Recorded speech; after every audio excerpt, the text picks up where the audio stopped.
Hello friends, Shashi Agrawal channel के अंदर मैं doctor Shashi Agrawal welcome you all. आज का जो हमारा सब्जेक्ट है वो है संगठनात्मक व्यवहार, जिसको हम इंग्लिश के अंदर कह सकते हैं ऑर्गेनाइजेशन बिहेवियर। और इसके अंदर हम सीखने जा रहे हैं सीखने के सिद्धांत, थ्योरीज ऑफ लर्निंग। अगर आपको मेरा ये प्रयास सही लगता है तो मेरी वीडियो को लाइक कीजिए, शेयर कीजिए और मेरे चैनल शशि अग्रवाल को सब्सक्राइब कीजिए। तो ये मेरी ऐप है, इसको आप गूगल प्ले स्टोर से डाउनलोड कर सकते हो। ये कॉमर्स, अर्थशास्त्र और मैनेजमेंट के जो विद्यार्थी हैं उनके लिए काफी सारा फ्री स्टडी मटेरियल और काफी सारे फ्री मॉक टेस्ट प्रोवाइड करती है। और उसी तरह स्ट्रक्चर कोर्सेज भी अवेलेबल हैं। तो ऑर्गेनाइजेशन बिहेवियर का इंग्लिश और हिंदी दोनों के अंदर जो है स्ट्रक्चर कोर्स अवेलेबल है। तो सबसे पहले हम देखते हैं सीखने का मतलब क्या है। देखो, जब भी हम सीखने की बात करते हैं तो उसका मतलब होता है कि यहाँ पे जब हम कुछ सीखते हैं तो उसके अंदर क्या है कि हमारे अंदर स्थायी परिवर्तन आता है। और सीखना जो है उस प्रक्रिया को कहते हैं जिसके द्वारा व्यक्ति के व्यवहार में स्थायी परिवर्तन आ जाता है। कि जब हम सीखते हैं तो वह स्थायी नहीं होता, वो जो सीखते हैं वो स्थायी होता है, जो कि हमारा व्यवहार पहले से चेंज कर देता है। जो हमने सीखा हुआ है हम उसी के मुताबिक व्यवहार करते हैं, और ये जो व्यवहार करते हैं स्थायी रूप से करते हैं, अस्थायी रूप से नहीं करते। सीखने से मतलब उस प्रक्रिया से है जब किसी व्यक्ति के व्यवहार में प्रत्यक्ष अथवा अप्रत्यक्ष अनुभव तथा अभ्यास के फलस्वरूप स्थायी परिवर्तन आता है। इसका मतलब है कि देखो, जब हम सीखने हैं, सीखने का मतलब होता है कि चाहे वो अनुभव है, चाहे वो अभ्यास है, वो चाहे प्रत्यक्ष है, चाहे वो अप्रत्यक्ष है। सीखने का मतलब होता है कि जब हमारे में स्थायी परिवर्तन आता है। तो ये एक ऐसी प्रक्रिया है जिसके द्वारा व्यक्ति के पूर्व का व्यवहार बदल जाता है। तो ये परिवर्तन हमें अच्छा भी हो सकता है, बुरा भी हो सकता है। अब हम थ्योरीज ऑफ लर्निंग के अंदर जो पहली हमारी थ्योरी है वो है परंपरागत अनुबंधन विचारधारा, क्लासिकल कंडीशनिंग थ्योरी। तो ये जो थ्योरी है, सीखने की ये जो विचारधारा है, परंपरागत अनुबंधन विचारधारा, ये श्री क्रिया विज्ञानी फिजियोलॉजिस्ट पावलो ने सन 1880 में दी। और ये एक सीखने की एक महत्वपूर्ण विचारधारा है। देखो, यहाँ पे है कि जो उत्तेजना है उसका जो है प्रत्युत्तर क्या होता है, जो स्टिमुलस है उसका रिस्पॉन्स क्या होता है। तो जब किसी व्यक्ति को उत्तेजना दी जाती है तो उत्तेजना से क्या होता है कि उसका जो मस्तिष्क है उसको कंडीशन कर दिया जाता है। तो किस तरह से जो उत्तेजना उसे दी जाती है वो किस तरह से रिस्पॉन्स करता है। तो उत्तेजन प्रतिक्रिया संबंध में व्यक्ति बहुत कुछ सीखता है। इसका मतलब है कि यदि किसी व्यक्ति में किसी तरह की उत्तेजना पैदा कर दी जाए तो वो निश्चित ही कुछ ना कुछ प्रतिक्रिया जरूर देता है, कुछ ना कुछ उत्तर अवश्य देता है। इस सिद्धांत के मुताबिक एक व्यवहार एक उत्तेजना और प्रतिक्रिया के बीच दोहराई जाने वाले जुड़ाव से सीख जाता है। इसका मतलब होता है कि जब हम उत्तेजना देते हैं और उसका क्या प्रत्युत्तर होता है, जब उस चीज को बार बार दोहराया जाता है तो वो उससे सीख जाता है। तो क्योंकि उत्तेजना और प्रतिक्रिया के अंदर जो संबंध बन जाता है तो उससे क्या होता है कि व्यवहार के अंदर परिवर्तन आता है। उत्तेजना तथा प्रक्रिया के अंदर से संबंध है। अगर उत्तेजना दी जाएगी तो कुछ प्रतिक्रिया जरूर होगी। जब किसी व्यक्ति को उत्तेजना दी जाती है तो उसका मस्तिष्क जो होता है अनुकूल कर दिया जाता है। अनुकूल का मतलब होता है कि जब हम किसी बात को स्टिमुलस देते हैं तो उसका जो मस्तिष्क है वो कंडीशन हो जाता है। और बाद में पहले से जब हम कम उत्तेजना देते हैं तो पहले जैसा ही व्यवहार करता है। क्योंकि इसका कारण होता है कि जब हमने उसको उत्तेजना दी तो उसका प्रभाव जो है, क्योंकि बार बार रेपिटेटिव जब हमने उसको उत्तेजना दी तो अभी भी उसका जो प्रभाव है उसके मस्तिष्क में है। तो इसे हम कहते हैं कि जो मस्तिष्क है वो अनुकूल हो जाता है जो पहले हमने उत्तेजना दी थी। और बाद में हम कम उत्तेजना देते हैं तो भी वो पहले जैसा ही व्यवहार करता है। तो व्यक्ति के मस्तिष्क का अनुकूलन उसके पहले जैसा व्यवहार करने के लिए प्रेरित करता है। तो व्यक्तियों का व्यवहार का हम पूर्व अनुमान लगा सकते हैं। और इस चीज का जो है संगठनात्मक व्यवहार में बहुत महत्वपूर्ण स्थान होता है। जैसे पावलोव ने अपने विचार को सिद्ध करने के लिए कुत्तों के ऊपर प्रयोग किया। तो अपने प्रयोग में उसने पहले कुत्ते का मांस का टुकड़ा दिखाया, तो उसके मुंह से लार टपकने लगी। तो यहाँ पे हम देखते हैं कि उसने पहले डॉग को जो है मांस का टुकड़ा दिखाया, फिर उसके मुंह से जो है लार टपकने लगी। और दूसरी बार क्या था कि सिर्फ पावलोव ने केवल घंटी बजाई, तो कुत्ते के मुंह से लार नहीं टपकी। फिर उसने क्या किया कि जैसे घंटी बजाई, घंटी बजाने के बाद मांस का टुकड़ा उसे दिखाया और ये क्रिया उसने कई बार दोहराई।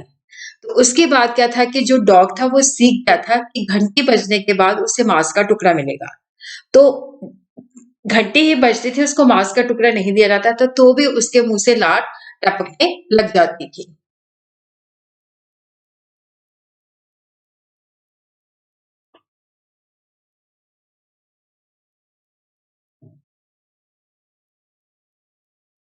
तो इस प्रकार हम देखते हैं कि जैसे पहले उसने उसको मांस का टुकड़ा दिखाया तो उसके लार टपकने लगी। फिर उसने क्या किया कि उसके दिमाग को जो था अनुकूल किया, जैसे बार-बार घंटी बजा के उसके बाद उसको मांस का टिकड़ा टुकड़ा दिया गया। तो कुत्ते के मुँह में लार टपकने लग गई थी। जब वो घंटी ही बजाता था, मांस का टुकड़ा नहीं देता था, तो भी उसके मुँह से लार टपकने लग जाती थी।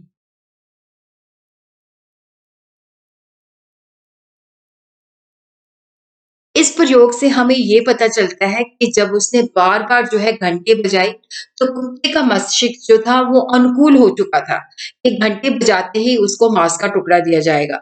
तो वो मांस के टुकड़े की छवि उसने अपने दिमाग में बिठा ली थी कि घंटी बजने के बाद उसको मांस का टुकड़ा मिलेगा और जब वो नहीं भी दिया जाता था, तो भी उसके मुँह से लार टपकने लग जाती थी। घंटी बजने पर उसकी लार टपकने लगती, तो हम इस नतीजे पर पहुँचते हैं कि यदि एक व्यक्ति का मस्तिष्क अनुकूल हो जाए, जो उत्तेजना उसे दी जाती है, अगर उस उत्तेजना को हटा भी दिया जाए, तो वो पहले जैसा ही करता है। तो परंपरागत अनुबंध विचारधारा के मुताबिक उत्तेजना तथा उसका प्रतिक्रिया क्या थी? कि जो संबंध है उसको अगर बार-बार दोहराया जाए, तो उस व्यवहार से भी सीख हम सकते हैं। दूसरी जो हमारी थ्योरी है वो है सक्रिय अनुबंधन विचारधारा, ऑपरेंट कंडीशनिंग थ्योरी। इसको जो है बीएफ स्किनर ने दिया है। इसका मतलब है कि जो व्यक्ति का व्यवहार है, वो पहले देखता है कि ये इसका परिणाम क्या निकलेगा।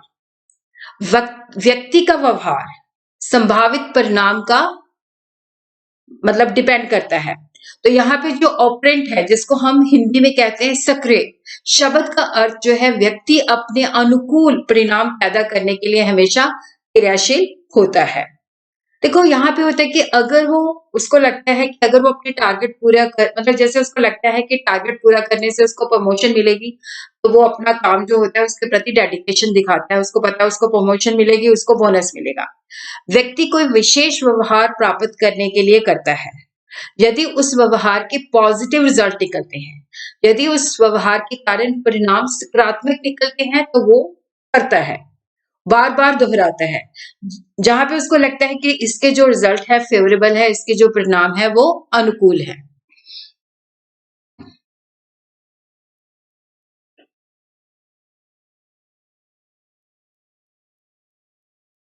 तो यहाँ पे हम देखते हैं कि यदि किए गए व्यवहार के कारण नेगेटिव रिजल्ट निकलते हैं, तो वो ऐसा व्यवहार जो है भविष्य में नहीं दोहराएगा। तो व्यक्ति यहाँ पे अपने व्यवहार के परिणाम से सीखता है कि अगर मैं ये व्यवहार करूंगा तो इसका परिणाम ये निकलेगा। तो हम कह सकते हैं कि परिणाम तथा व्यवहार के संबंध में सीखने की प्रक्रिया का सार है कि हम देखते हैं कि इसका परिणाम ये निकलेगा। अगर वो पॉजिटिव है तो हम उस व्यवहार को करते हैं, बट अगर वो नेगेटिव है तो हम उस व्यवहार को नहीं करते। इस विचारधारा के मुताबिक लोग ये सीख लेते हैं कि हमने उसी चीज को, उसी व्यवहार को बार-बार दोहराना है जिसके परिणाम अनुकूल होते हैं और जिनके परिणाम प्रतिकूल होते हैं, नेगेटिव होते हैं, उनको हमने नहीं दोहराना। अगर कोई बॉस अपने कर्मचारियों को ये कहता है कि अगर वो अपने टारगेट से ज़्यादा करेंगे तो उन्हें पुरस्कार दिया जाएगा, परंतु उन्हें कोई पुरस्कार नहीं मिलता, तो यहाँ पे कर्मचारी समझ जाते हैं कि टारगेट ज़्यादा करने से कोई फ़ायदा नहीं है, क्योंकि उनको पुरस्कार नहीं दिया जाएगा। तो कर्मचारियों का ये अनुभव जो है उन्हें भविष्य में अधिक काम करने से रोकता है, क्योंकि उन्होंने अपने परिणाम से सीख लिया। उसी तरह हम देखते हैं कि जो सक्रिय अनुबंधन विचारधारा है, तो यहाँ पे हम देखते हैं कि प्रतिक्रिया व्यवहार से उत्तेजना, पुनर्बलन व्यवहार का दोहराना, जिसको हम ये यहाँ पे हम सीखते हैं कि इसका मतलब क्या है। देखो यहाँ पे जो है सबसे पहले हम देखते हैं प्रतिक्रिया व्यक्ति का ऑर्गेनाइजेशन के अंदर व्यवहार किस तरह से होता है। तो सबसे पहले हम देखते हैं कि जो व्यक्ति है किसी विशेष परिणाम की उपेक्षा रखता है, तो उसी के तहत वो व्यवहार करता है। वो पूरी क्षमता से काम करता है। उत्तेजना जो होती है ये अपेक्षित क्या वो परिणाम एक्सपेक्ट करता है, जो उस व्यक्ति को प्रतिक्रिया के लिए प्रेरित करता है। व्यक्ति जो है अपनी प्रमोशन की इच्छा रखता है, तो ये एक उत्तेजना है, जिसके फलस्वरूप वो अपनी पूरी क्षमता से काम करता है। तीसरा जो है पुनर्बलन। देखो अगर वो काम करता है, पूरी क्षमता से काम करता है और उसके सकारात्मक परिणाम प्राप्त होते हैं, उसकी जो प्रमोशन है वो हो जाती है, तो ये जो है स्थिति जो है पुनर्बलन का काम करती है। इसका मतलब होता है कि वो व्यक्ति जो है क्योंकि उसकी अपेक्षा के मुताबिक जो है उसको रिजल्ट मिला है। तो यहाँ पे हम देखते हैं कि जब वो व्यवहार को दोहराता है, तो देखो यहाँ पे अगर उसने अपनी पूरी क्षमता से काम किया, उसकी मेहनत को मैनेजमेंट ने रिकॉग्नाइज किया और उसको उसने प्रमोशन दे दी, तो डेफिनेटली वो उस व्यवहार को दोहराएगा जब उसके पॉजिटिव जो है उसको परिणाम मिलते हैं। जैसे पहले मैंने आपको एग्जांपल दी थी कि जैसे बॉस ने कहा कि अपने टारगेट से ज्यादा करोगे तो आपको जो है बोनस मिलेगा। लेकिन उन्होंने बात देखा कि उन्होंने टारगेट से अधिक अचीव किया बट उनको बोनस नहीं मिला, तो उन्होंने सोच लिया कि टारगेट से ज्यादा प्राप्त नहीं करना, क्योंकि इसका जो परिणाम है अगर हम टारगेट से ज्यादा करते हैं तो हमें कोई बोनस नहीं मिलता। तो इसी तरह क्या है कि जब वो एक व्यवहार जो है उसी को दोहराता है जब उसके पॉजिटिव रिजल्ट उसको मिलते हैं। अगर उसके नेगेटिव सकारात्मक रिजल्ट नहीं मिलते तो वो उस व्यवहार को नहीं दोहराएगा। तो उसी तरह हम देखते हैं सोशल लर्निंग थ्योरी, सामाजिक सीखने की सिद्धांत। इस विचारधारा के मुताबिक दूसरों की नकल करके सीखा जा सकता है। देखो हम सोसाइटी में रहते हैं, हम देखते हैं हमारे माँ-बाप जो है किस तरह से बिहेव करते हैं, हमारे स्कूल टीचर्स किस तरह से बिहेव करते हैं, हमारे आस-पास के लोग जिनमें हमारा उठना-बैठना है वो किस तरह से बिहेव करते हैं। और इस विचारधारा को जो है अल्बर्ट बैंडुरा ने दिया है। इनका ये मानना है सीखना अवलोकन तथा प्रत्यक्ष अनुभव द्वारा संभव है। इसका मतलब होता है कि जब हम दूसरों को ऑब्जर्व करते हैं, दूसरों को देखते हैं कि वो किस तरह से बिहेव करते हैं, तो अगर उनके तो हम उनको सीखने की कोशिश करते हैं, उनको नकल करने की कोशिश करते हैं। तो यहाँ पे इस बात पर जोर दिया जाता है कि जब हम किसी व्यक्ति को व्यवहार करते देखते हैं, तो हम उसकी कॉपी करते हैं। तो यहाँ पे जो सीखना है, अवलोकन तथा प्रत्यक्ष अनुभव के द्वारा संभव है।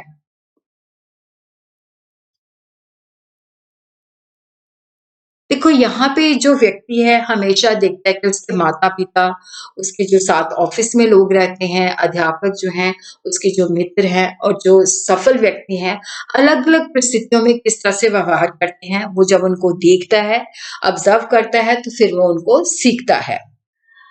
तो वो उन सबको जो है अपने मॉडल और आदर्श के रूप में देखता है। जब व्यक्ति उन्हें कार्य करते देखता है, तो वो 3 चीज़ों पे नज़र रखता है कि उनके सामने क्या समस्या थी और उन्होंने इसके लिए क्या किया और इसका क्या परिणाम निकला। तो वो जो है संपूर्ण जो मतलब वो देखता है कि ये समस्या थी, इस वक़्त उन्होंने ये किया, इसका ये परिणाम निकला। तो उसका मानचित्र जो है अपने मस्तिष्क के अंदर तैयार कर लेता है। और अगर उसको अपने व्यवहार में लाने लगता है। देखो जब वो चीज़ उसने सीखी कि दूसरे ये करते थे, इस समस्या ये थी, उन्होंने उस वक़्त इस सिचुएशन के अंदर इस तरह से किया, इसका ये रिज़ल्ट निकला। यदि वो भी करता है, अगर उसको पॉज़िटिव रिज़ल्ट मिलता है, सकारात्मक परिणाम प्राप्त होते हैं, तो वो उनको दोहराता है। बट अगर उसको वहाँ पे नेगेटिव रिज़ल्ट मिलते हैं, तो वो उस व्यवहार को छोड़ देता है। उसी तरह हम देखते हैं कि ये जो सोशल लर्निंग प्रोसेस है, ये किस तरह से होता है। तो यहाँ पे जो बंद्रा ने कहा कि सीखने की मॉडलिंग प्रक्रिया के 4 क्रियाएँ शामिल होती हैं। फर्स्ट जो है ध्यानाकर्षण, अटेंशन एक्टिविटी। तो यहाँ पे जो व्यक्ति है, कुछ विशेष लोगों का जो व्यवहार है, उससे सीखता है। वो उन्हें मॉडल का मतलब होता है कि उनको अपना आदर्श मानता है। तो यहाँ पे ये ज़्यादातर जो सफल होते हैं, आकर्षक होते हैं, शक्तिशाली तथा महत्वपूर्ण लोग होते हैं। तो वो उनकी जो है उस पे जो भी उनकी व्यवहार होता है उसके ऊपर ध्यान देता है और उनसे सीखता है। प्रतिधारण क्रिया रिटेंशन एक्टिविटी। तो यहाँ पे होता है कि जो हमने दूसरे लोगों को जिनको हम आदर्शवादी मानते हैं, मॉडल मानते हैं, उनके व्यवहार को हमने करते हुए देखा। जब वो हमारे पास नहीं होता, तो हमने उनको जो वो चीज़ें करते हुए देखा, तो उनको हमने अपने दिमाग के अंदर किस तरह से रिटेन किया। तो ये उसकी रिटेंशन एबिलिटी के ऊपर डिपेंड करता है। उसी तरह ही है प्रेरक कुल उत्पादन क्रिया। इसका मतलब होता है कि जब हमने देखा कि ये परिस्थितियाँ थी, जो हमारे मॉडल थे, उन्होंने इस तरह से मतलब जो भी मतलब चाहे वो हमारे माता-पिता हैं, चाहे वो सहकर्मी हैं, चाहे वो हमें लगता है कि हमारा कोई मतलब टीचर है, तो मतलब हम देखते हैं कि तो जो हमने सीखा उनको करते हुए, तो उनको हम अपने व्यवहार के अंदर भी लाते हैं। जब वैसी परिस्थितियाँ हम फेस करते हैं, तो वहाँ पे हम उनको जो है लागू करते हैं। जो हमने बातें सीखी हैं और उनको जब हम अपने व्यवहार के अंदर लाते हैं, अगर उससे अच्छे परिणाम होते हैं, तो हम उस चीज़ को दोहराते हैं। बट अगर उसके नकारात्मक परिणाम प्राप्त होते हैं, तो हम उस चीज़ को नहीं दोहराते। तो ये 4 प्रक्रिया है, एक है ध्यानाकर्षण क्रिया, दूसरा है प्रतिकारण क्रिया, तीसरा है प्रेरक कुल उत्पादन क्रिया, जब हम जो सीखते हैं उसको व्यवहार में लाते हैं। चौथा जो है पुनर्बलन क्रिया। फिर उसके बाद है संज्ञानात्मक सीखने की विचारधारा cognitive learning theory by Edward C tall man.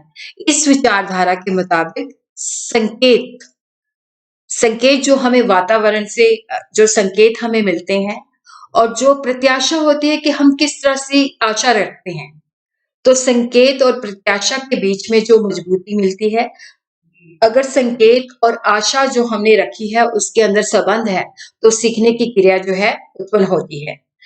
संज्ञान जो होता है, जो हम अपने वातावरण से जो संकेत मिलते हैं, जिससे हम सीखते हैं। व्यक्ति अपने संज्ञान जो होता है नॉलेज होती है, जिससे हमें जो वातावरण है उससे क्या उपलब्ध संकेत मिलते हैं और जो हमारी प्रत्याशा होती है, हमारी एक्सपेक्टेशन क्या है, तो उसका हम अपनी जो एक्सपेक्टेशन है उसमें संबंध स्थापित करते हैं और अपने लक्ष्य तक पहुँचते हैं। संज्ञान का अर्थ होता है व्यक्ति की वातावरण तथा खुद के प्रति समझ से है। तो यहाँ पे हम देखते हैं कि जो एडवर्ड सी टोलमैन है, उन्होंने चूहे पर अनेक तरह के प्रयोग किए। उन्होंने चूहे को प्रशिक्षण दिया कि भोजन प्राप्त करने के लिए उनको भूल-भुलैया में डालना है। भूल-भुलैया एक ऐसा रास्ता होता है जो बहुत ही कॉम्प्लेक्स होता है और जिसके अंदर जो है लक्ष्य तक पहुँचना बहुत ही मुश्किल होता है। जब वहाँ पे चूहों को भूल-भुलैया पे छोड़ा गया तो पहले चूहों को प्रशिक्षण दिया गया था कि जब भोजन प्राप्त करना है तो भूल-भुलैया के अंदर दाईं तरफ मुड़ना है, परंतु वो बाईं तरफ मुड़ जाता है, जहाँ पर भोजन वास्तविक में रखा गया होता है। तो चूहा अपने लक्ष्य तक पहुँचने के लिए अपने समय से, वातावरण से कुछ संकेतों का निर्माण करता है और उसको आशा करता है कि उसे सफलता मिलेगी।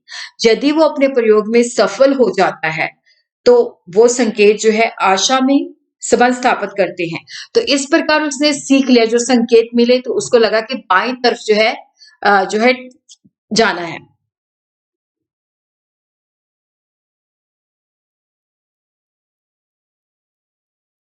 तो इस प्रकार क्या होता है कि यहाँ पे सीखने की क्रिया जो है घटित होती है।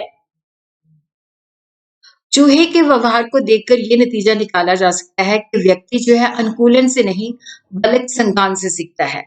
कि व्यक्ति अपने लक्ष्य को प्राप्त करने के लिए अपने समझ से अपने मस्तिष्क में लक्ष्य तक पहुंचने की एक मानचित्र बना लेता है, फिर जो है जरूरी सूचना इकट्ठा करता है और उन संकेतों से क्या होता है कि अपने लक्ष्य तक पहुंचने की कोशिश करता है।